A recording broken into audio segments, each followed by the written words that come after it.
posibilidades de tanto el Valencia, y sin embargo no lo consiguió. Sánchez Torres gustó enormemente y el público le agradeció su esfuerzo. Ese tiro sobre el travesaño ha sido de Subirats. La verdad es que fueron todos destacados ayer en el Valencia. Lanzamiento de Subirats y fíjense qué fallo más tremendo de Roberto. Lanzamiento de córner, cabezazo y atenaza bien Sempere.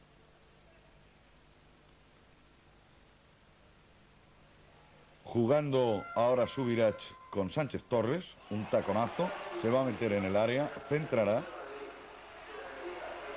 falla Roberto, llega la pelota otra vez a Sánchez Torres y tiro desviado del español que jugaba en Holanda.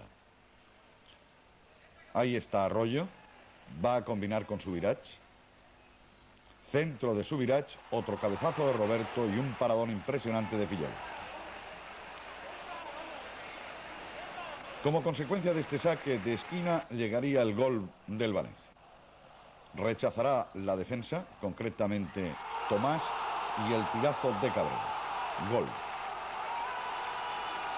Vamos a verlo repetir.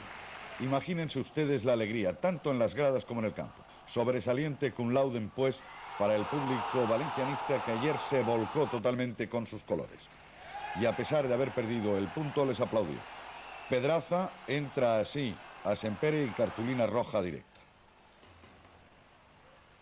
Como consecuencia de esta falta se va a colocar mal el portero valencianista. Marina le va a ver, adelantado, tirará sobre la escuadra izquierda y gol.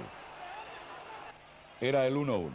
Jarro de agua fría porque la verdad, ayer el Valencia hizo méritos para llevarse con toda entidad los 2 puntos. Si sigue jugando como jugó ayer contra el Atlético